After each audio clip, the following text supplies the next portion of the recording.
कांग्रेस राम मंदिर के प्राण प्रतिष्ठा समारोह में नहीं जाएगी।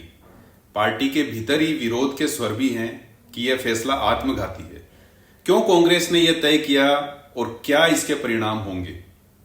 मेरा मानना है कि अगर आज भाजपा में प्रधानमंत्री का चेहरा कोई और होता, नरेंद्र मोदी नहीं, तो कांग्रेस का हर कदम कुछ और ही होता। जिस समय सत्ता में जो होता है, लाजमी तौर पर हर चीज के केंद्र में वही होता है। यश अपयश उसी का होता है। हर बड़ी उपलब्धि, हर आयोजन, शुरुआत, हर जगह उसी का चेहरा होता है। विपक्ष चाहे भी तो इसे टाल नहीं सकता। प्रधानमंत्री जवाहरलाल नेहरू और इंदिरा गांधी ने कितने ही राष्ट्रीय अंतर्राष्ट्रीय आयोजनों, यही नहीं कई सारे गैर सरकारी आयोजनों की भी सदारत की होगी, अध्यक्षता की होगी, उसका मुख्य चेहरा रहे होंगे। सामने अटल जी दर्शक दीर्घा में बैठे ही होंगे। मुखिया हर बड़े काम का नेतृत्व करेगा और परिवार के सभी आमंत्रित सदस्य आयोजन का हिस्सा बनेंगे ही। यह परिपाटी है ही। राम मंदिर सरकारी आयोजन नहीं है। पीएम मोदी इसके मुख्य यजमान बन रहे हैं। इस पर कांग्रेस के अपने सवाल भी हैं। राम मंदिर भाजपा के राजनीतिक एजेंडे का बड़ा मील का पत्थर तो रहा ही है, उसी तरह जिस तरह कश्मीर से धारा 370 हटाना रहा है। इसके बावजूद यह राम का काम है, राम सभी के हैं। शायद इस आयोजन के केंद्र में प्रधानमंत्री मोदी नहीं होते तो कांग्रेस के नेता जरूर प्राण प्रतिष्ठा में आते। राम जन्मभूमि से जुड़ी शख्सियतें या जिन्हें भगवान राम का वंशज कहा जाता है, उनमें से कोई इस आयोजन का मुख्य चेहरा होता, अथवा आज प्रधानमंत्री का ही चेहरा कोई और होता, तो कांग्रेस को इस आयोजन में शरीक होने में शायद इतनी दिक्कत ना होती। मैं ऐसा अनुमान क्यों लगा रहा हूं? दो कारण हैं।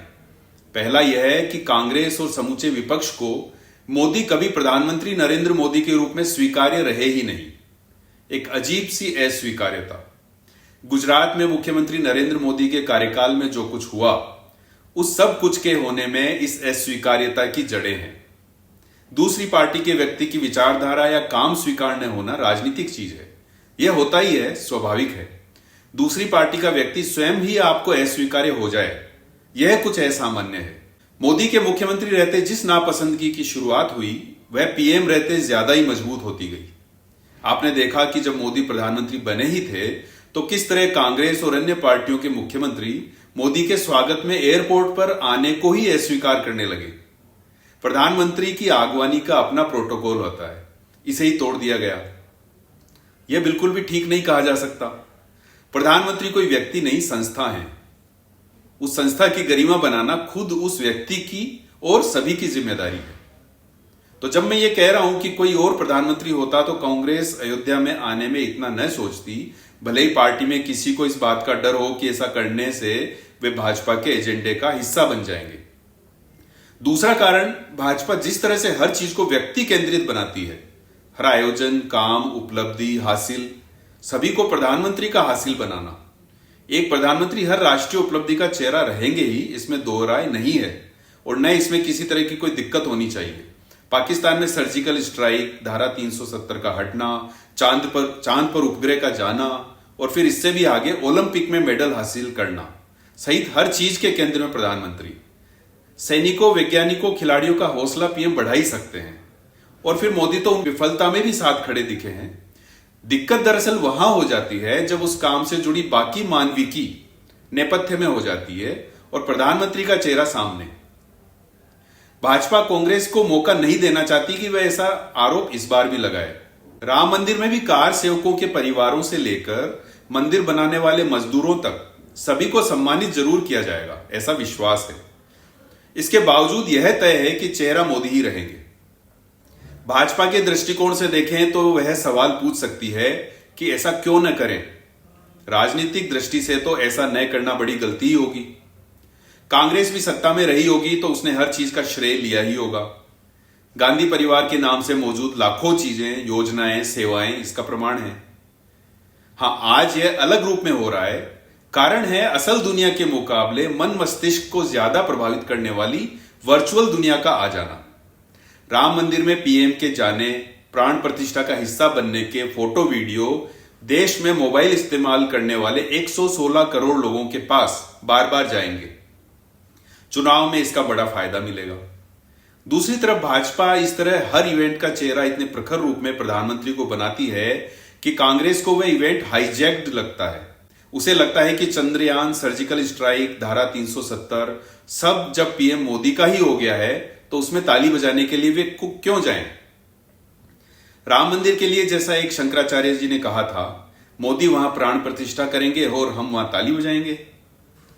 तो कांग्रेस ऐसे किसी भी आयोजन का हिस्सा प्रधानमंत्री मोदी के रहते नहीं बनना चाहती और ये दो कारण उसके हैं। पहला, मोदी की निजी रूप से अस्वीकार्यता जो उनके हर बयान, कांग्रेस के हर बयान और एक्ट में नजर आती है। यह एक तरह की अति है। दूसरी अति भाजपा की तरफ से कि हर चीज को पीएम केंद्रित बना देना। दो तरफ से अति हो रही है और हर बार सवाल यही खड़ा हो जाता है जो इस बार खड़ा हुआ है, कांग्रेस को क्या जाना चाहिए, नहीं जाना चाहिए, क्यों नहीं जाना चाहिए। अब दूसरा बड़ा सवाल, कांग्रेस भाजपा के इवेंट का हिस्सा नहीं बनना चाहती, जो कि राजनीतिक रूप से शायद ठीक भी है, तो फिर वह करे क्या? राम मंदिर में न जाना तो कोई समाधान नहीं है।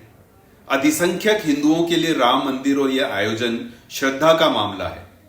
इसका हिस्सा न बनना तो जोखिम भरा है। कांग्रेस को जो करना चाहिए उसके कई जवाब, समाधान, सुझाव और आइडिया हो सकते हैं, जो फिलहाल उनके थिंक टैंक ने नहीं दिए हैं, ऐसा लगता है। कुछ का उल्लेख मैं करता हूं। जो यात्रा शुरू हुई उसका बड़ा पड़ाव, शुरुआत, समापन भगवान राम की जन्मस्थली पर होना चाहिए था। जिस न्याय की बात कांग्रेस कर रही है, देशवासियों को वह न्याय मिले, इसके लिए राम जन्मस्थल पर प्रार्थना होती। पीएम मोदी ने 22 जनवरी को देश के सभी धर्म स्थलों पर सफाई करने का आह्वान किया है। ऐसा कोई आइडिया कांग्रेस की तरफ से भी तो आ सकता था कि आपकी सभी इकाइयां धार्मिक स्थलों पर सफाई करती। यह एक अलग तरह का सत्याग्रह भी होता। आप कितना ही कह लें, लेकिन फिलहाल हिंदुओं के सामने आप राम मंदिर की प्रतिष्ठा के प्रति अनिच्छा जताने वाली पार्टी के रूप में स्थापित होते जा रहे हैं। कोई भी रास्ता हो सकता था इससे बचने का। अपना तरीका लाते, अपना नैरेटिव सेट करते। राजनीति मैसेजिंग का मामला है, कोई ना कोई संदेश तो देते ही, ऐसा संदेश कि सामने वाले निशब्द हो जाते। अभी उल्टा हो रहा है, एकदम उल्टा। समय अभी भी है, पार्टी के चिंतकों को खूब सोचना चाहिए। धन्यवाद।